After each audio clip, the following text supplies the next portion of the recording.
this company and this community, REI Sift, saved my career in real estate. I paid tens of thousands of dollars in other masterminds that just didn't jive with my outlook on life, with my views when it came to money and spending it. And I wouldn't have been able to achieve my real estate goals or my other entrepreneurial goals without REI Sift. So cheeky shout out.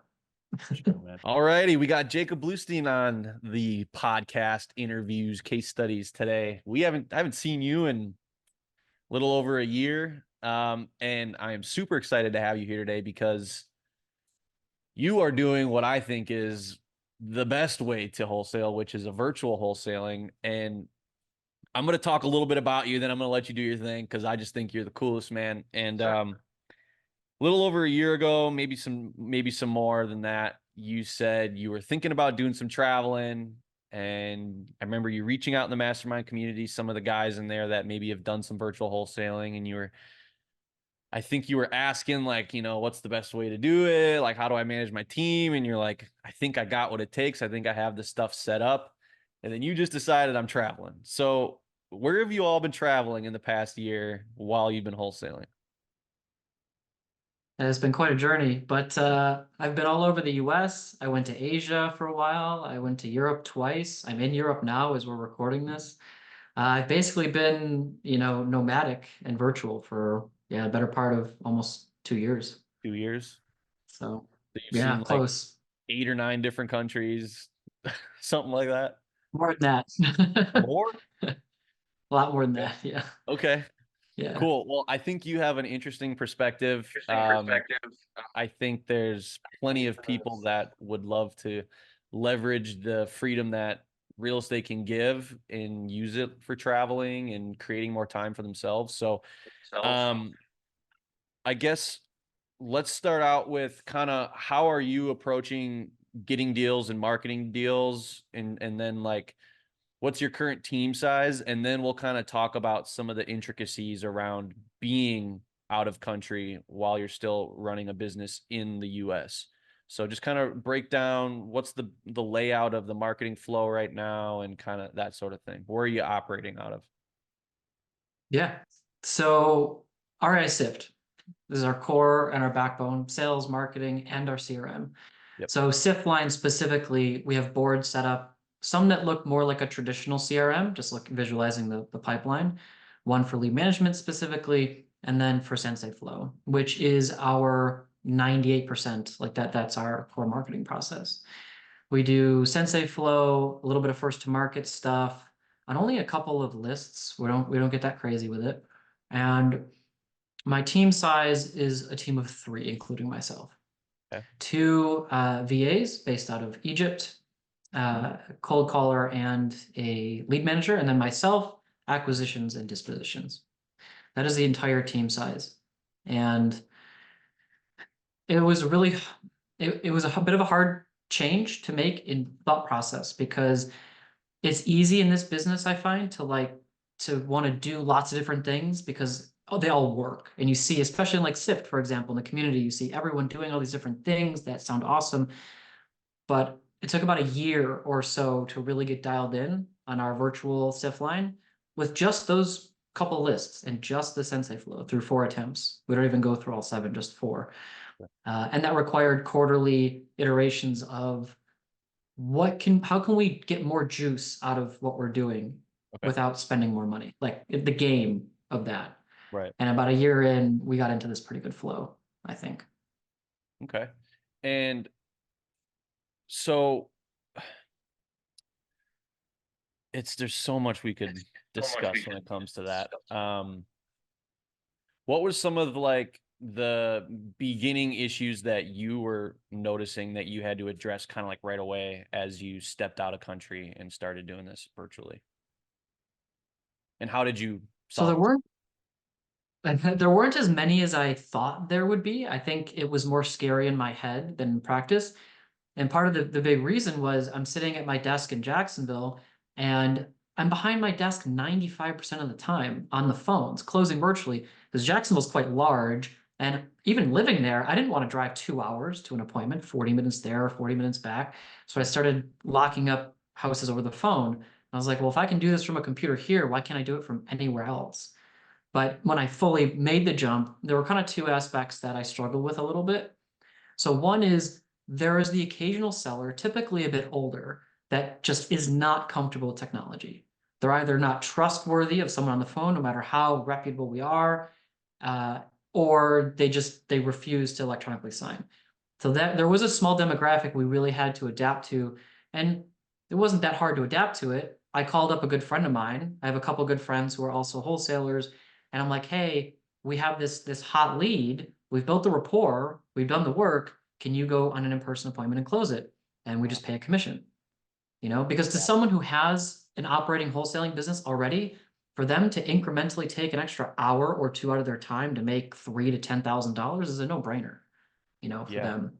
So that's how we solve that issue. The second is the networking and in-person piece. Like the RIAs, the investor community is pretty tight, and it's not as hard, it's not as easy to stay in touch with what's going on. Okay. And that's kind of how we compensate for that is I go back to my market once a quarter and I go to the events, I meet with all my old friends, I meet with, my lenders, and that's how we keep the relationships fresh. Those were the two biggest issues that presented themselves. Okay. And they're both in the same realm, which would be relationships. So you would recommend, Mhm. obviously making some good connections with other wholesalers. So when you are out of country, out of state, whatever it may be, you can use that if there is a seller that doesn't love the technology side of things, doesn't want to do the business over the phone. Okay. And then when you come back, you're just touching base with everybody, figuring out what's new, what did I miss, what's going on. Okay. So it's really the network reliance, it seems like. And then Yeah, a big part um for sure. okay. And then as far as have you ever got to like meet any of your VAs? You ever get to go? Yeah. The first trip when I tested this whole virtual thing, I went away for a month. I went to the Middle East for a full month, and a week of that trip I spent in Egypt. And I met up with them. We were together for the Wow. whole week. They toured me around the whole country. They were super cool, Wow. awesome. We had a really good time together because culture is a little difficult to build virtually as compared Yeah. to when everyone's in an office together. And that was my way of helping to bridge the gap. And it was an amazing week. And I look forward to going back there again. So if we hit our goal for this year, I promised the team a week retreat at a destination of their choosing, anywhere in the world they choose. That's amazing. So Comfortable sharing what the goal is? no, not at all. For us, it's $600,000 Okay, cool. in top line revenue, which is not out of the realm of super difficulty for I think most wholesaling operations. But Right. That's amazing. Okay, so how often are you running into the sellers that are a little hesitant about stuff over the phone? not often. Oh, Maybe really? like 1 in 10, Oh, something really? like that, at 1 in 15. Yeah, it's not that common. It does happen. Now, we do a lot of probate stuff, so we do get a lot of like siblings, which can be a little difficult, but we change our scripting to be, okay, so can I make a suggestion, like as a next step to the offer call? Would it make sense for us to set up a conference call where you, me, and XYZ decision makers can get on a call together, and then we can decide, so there's no game of telephone. I can answer any questions you guys have right then and there. Yeah. And that's how we close when that situation happens. Yeah, the conference call is perfect. You just got to be willing to do it at whatever time it is. Because there you're right now you're 213 or something like that. So I guess you're Europe's probably great. Middle East is great. Asia was a little tough with the time zone that's change. I'm like not gonna lie. 16 hours difference. And you Yeah, went over to like to Bali quite, and stuff, right? yeah. That's So I amazing. worked like 9 p.m. to like 1 a.m. And Okay. then I'd wake up at like 7 a.m. so I could catch the tail end of the day. Okay. Which I don't think personally is a reflection on like virtual wholesaling. I think it's just how good you are at like delegating and systematizing, Yeah. and what you're comfortable with. And do you think you already had the discipline required to work while you were out You know what I mean? Like you definitely already did. It feels like for me, like when I was in Asia, it was tough to like get work done some days. I'm like, man, I just want to go do this stuff. Was it kind of a hard transition or was it pretty smooth for you? It was a little tough because it's like you're not going to spend all day laying around because you have to work at night. You're going to go out and do stuff. You're going to explore. You're going to make friends. You're going to do whatever. It is what it is. But the big part, and something I wish I could, get a megaphone and say to the community is the goals that like we set, and I use myself as an example, they have to have a specific why and purpose to them. Because if you're lean in your operations and you're virtual, which for us is only three of us, and Sensei Flow is a pretty cheap form of marketing. I think our cost per contract is like $1,800.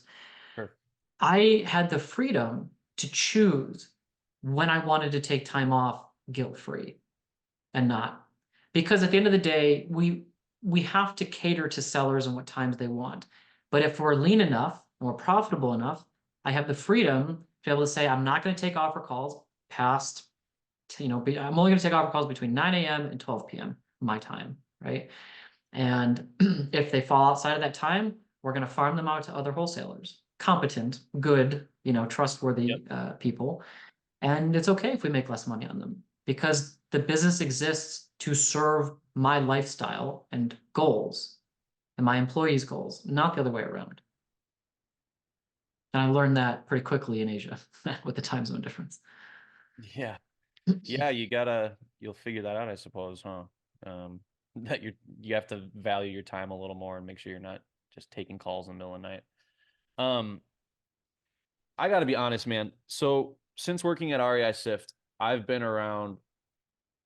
I've been very fortunate to be around a lot of people making a lot of money, and it's incredible. And man, it's been such an honor to like soak that in. And but one thing always remained the same is that it just always seems like they're on the phone when you're trying to talk to the person. It's like you don't always get the full person, but it seems like you're one of the few people that I've been around. Um, Paul being another. I can never pronounce his last name. He's got the long dreads. You guys just seem to put your personal values ahead of the money, if that's a fair way of putting it. Like you still find plenty of time for joy and like calm and just hanging out and just being a person. You know what I mean? Like I'm explaining it like such a hippie probably, but it just you make doing real estate seem so much more valuable than the money side of things. Like you've leveraged the ability, the skills to just create time for yourself and space for yourself. And I don't know if other people notice that sort of thing or if I'm just weird, but like, what is that to you? Like, how did you keep your values with your personal time and like, how do you prioritize that? So there's a little bit to unpack there. So Yeah, I was actually approached the last time I was in Jacksonville by like three or four of my investor buddies saying, I want to do the Bluestein model. Like, how do oh, you like teach me how to do this, right? And I was like, it's not the Bluestein model, it's the REI SIF model, And sure, then if I sent them my affiliate links, of course. And I got them set up with REI SIFT. And it's because I have a very clear, I'm blessed to have a very clear understanding about why I'm doing this and what purpose it serves. I've never disclosed this, I'm happy to, I guess now at this point, but I had kidney failure and sure, that shaped my journey, right? I had a transplant at age 25 in sure, 2018, and that's what sparked my journey into real estate, period. Because like this is, there's got to be more to life and what I'm looking for. And ultimately, I ended up co-founding a startup company that helps people get kidneys in the US sure, called, shameless plug, transplantcoach.com. sure, And real estate serves as that perfect springboard. And you can swap out whatever your dream is, right? Initially for me, it was like, I want to travel the world. That's what matters to me. That's what fueled going virtual. And then because I had that experience, it led me into a different venture. But real estate is what powers all of that. Now but here's what this actually means, translates to. People, friends of mine often, and other people I've met are like, I want to make $1 million this year. It's like, why? Why do you want to make $1 million? What do you need $1 million for? Right? Like if the difference in this business, if you can make $500,000, $600,000 a year with a team of 5 virtual assistants and you close the deals yourself and you work 15, 20 hours a week, that to me is a better trade than making $1 million a year. But to do so, I have to work 50, 60 hours a week. I have to hire a sales team. I have to become a sales coach. I have to build out, get this brick and mortar infrastructure because salespeople need brick and mortar infrastructure. Yep. I have to do all of this work to make an incremental amount of money for this status to say that I did it. And I think that's just not how I see it so much. I'd rather take 3 to 4 years to become a liquid millionaire or purchase, $1 million worth of real estate at doing 20 deals a year at 30K per deal and work 10 to 15 hours a week. Right. That's a better lifestyle choice for me. And that's where this comes from, because I think the equation for success as an entrepreneur is actually quite simple.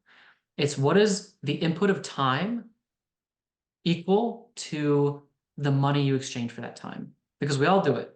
Right. Even very wealthy, famous people, they still trade their time for money. They just trade very little time for a lot of money. Right. So when you break down your hourly rate, like that's how I measure improving as an entrepreneur. And that, frankly, that came from listening to Tyler speak at Flip Hacking Live once a couple years ago. That's when it finally started to click for me. Yeah. And this is the best way in real estate I've come across to do it. Yeah. I hope that helps unpack that a little bit. I think it does. I mean, I had a hard time even asking it, but I've been thinking about it since I messaged you, whatever, a week ago or a few days ago. Like, it just seems like your values are very clear and they're not all revolving around money. And it's just, I don't know. I think it's nice. It doesn't, the way that you approach, how you live doesn't seem stressful. It doesn't, I mean, obviously there's stress, a deal goes through or it doesn't work out, sorting that out is guaranteed stress, but you make it seem like you can kind of just flow through it. Whereas I've been around some of these investors that it's just like they're getting punched in the face all day, and I just think there's a lot of value to however we call the Bluestein method. And and I think it's important, man, like slow down a little bit. So let me ask you this, I guess. So where do we see this going over the next 3-4 years? I don't suppose I'm sure there's a plan of some sort. You know me too well. Yes, there's a plan. So the plan as I've written it out is the business serves to generate capital at the lowest amount of hours per week required and the leanest team possible. This business serves to generate capital. On the back of that, that capital serves 2 purposes. One is to invest in large multifamily projects or long-term buy and holds, not at the single family level, at a time when I feel comfortable. So I've started looking at deals more recently now that we're super comfortable and in our zone, as a way to not hedge, but in parallel of building what I want to build, creating long-term wealth. Yep. This isn't a fast game, right? Real estate is more of a long-term play.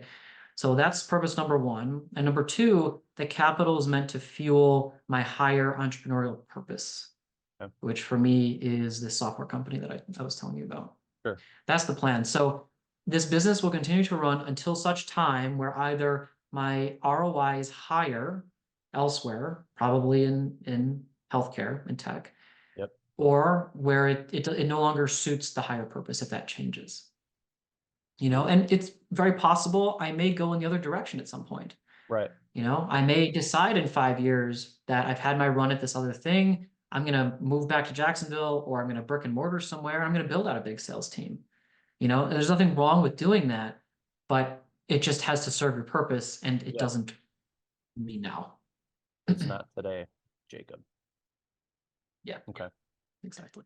Something I'd like to maybe touch a little more on is like your conference call strategy kind of eliminates, barriers to a deal. How else are you able to eliminate some barriers to a deal, even though you're out of country? It's not, you've talked about sending wholesalers, so there's 2. Is there any others that you're kind of leveraging when it comes to stuff like that, or? I think it comes down to the scripting. You know, people at the surface level, like a sales psychology standpoint, will ask about where are you guys located? Well, why don't you come by and see it? And like those are fair questions, but they aren't deal breaker questions. Yeah. Because if our team can't get to the root problem of your pain, then there's no reason for me to come out and see your property. Right. And I think once in the last year, maybe twice, we have a little bit of a team. We have someone on the ground who I pay per basis to go and take photos, and he'll do Gotcha. inspection walkthroughs, right? Stuff like that, where I will send him out if absolutely necessary. We'll pay the money to have him go out, get the photos, and then we'll have the sales call. But it's very, very rare, extremely rare.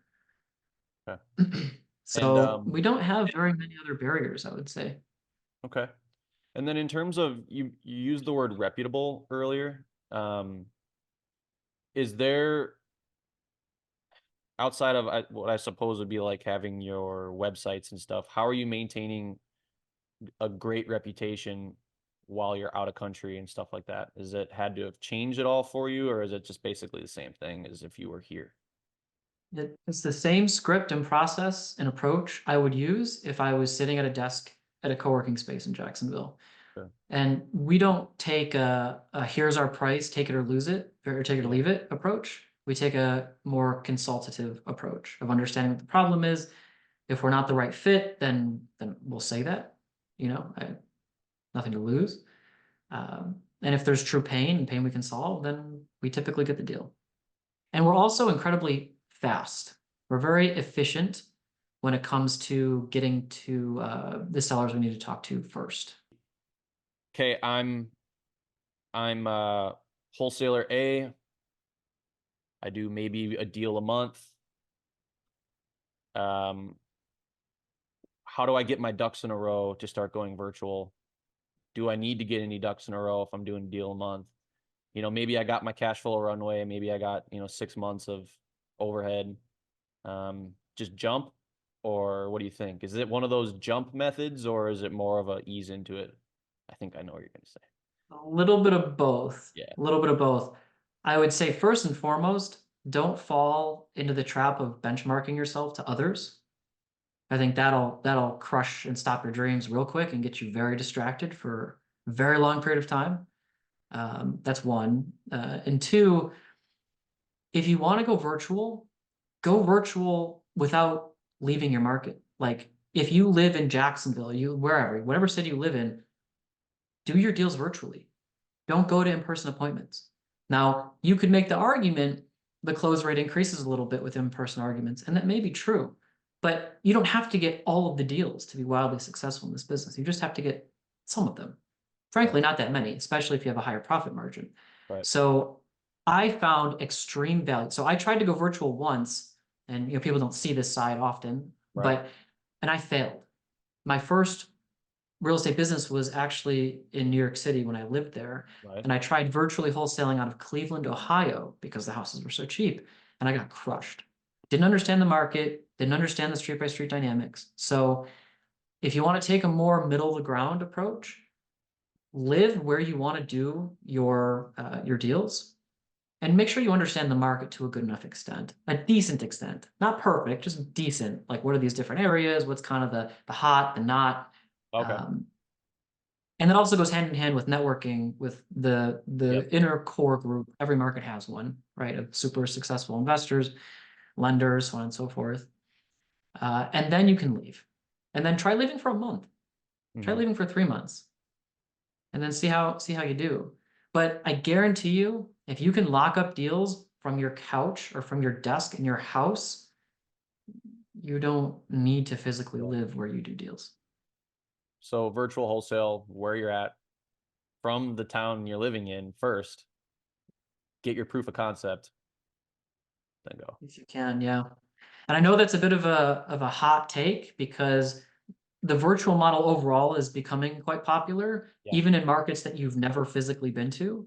And I'm not saying that's bad or don't do it, but if you're starting out and you're like fresh, I think it's important to understand how one market dynamic works before you go virtual.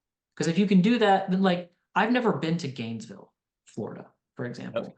But I've been in Jacksonville long enough, I've done enough deals where I would know how to find the right buyers in Gainesville, Yep. chat with them, understand their buy box, and then I would use my same process. I just turn the cannon to that other market, Yep. and I would be able to do. But I'm a more risk adverse approach Right. kind of person, I think. Okay. And then I guess my last question is this, man. What was your favorite food in Bali? Oh, that's tough. Um, so they're famous in Indonesia for this brand of noodles, actually. This like ramen, instant ramen called Yep. is it nasi goreng, I believe? Yep. And they serve it, and it's like they serve it very spicy with some meat, Yep. and it's super good. It's absolutely delicious. Frankly, Bali is like is an absolute beautiful dream spot. Um, I wouldn't, it's more than the food, you know, Yes. personally. But if you like spicy food, you know, Indonesia's it has a good bang for your buck. So That's perfect, man. Awesome. I think you answered everything I needed. We found out what your marketing method is. It's the simplest one. We know your overhead's low. We know it's a very simple, straightforward process. I'll link all the videos to the methods that he's doing. I'll even link his previous interviews we've done with him in the description. If you want, I can link the software if you want in the description. That's up to you. But thank you, man. I think this is a really cool perspective on wholesaling, and it really complements, you know, what we like to teach, and you've been the perfect example of it for a couple of years now. So thank you very much. If there's anything else you got to say before we get out of here, feel free. Anything about traveling, anything about getting work done, doing what you want to do, now's your chance. I think you don't know what you don't know. And I had this feeling like I wanted to go virtual, I wanted to travel the world. It took me in a completely different direction than what I thought it was going to be. But putting yourself in those situations ultimately leads you to manifest things that you never even knew that you could or you're capable of. And I've probably said this on every interview I've done, but I have to say it again. Sure. This company and this community, REI Sift, saved my career in real estate. I paid tens of thousands of dollars in other masterminds that just didn't jive with my outlook on life, with my views when it came to money and spending it. And I wouldn't have been able to achieve my real estate goals or my other entrepreneurial goals without REI Sift. So cheeky shout out. Sure, man. Well, we appreciate you. You know that. So thank you so much, man. My pleasure. Anytime.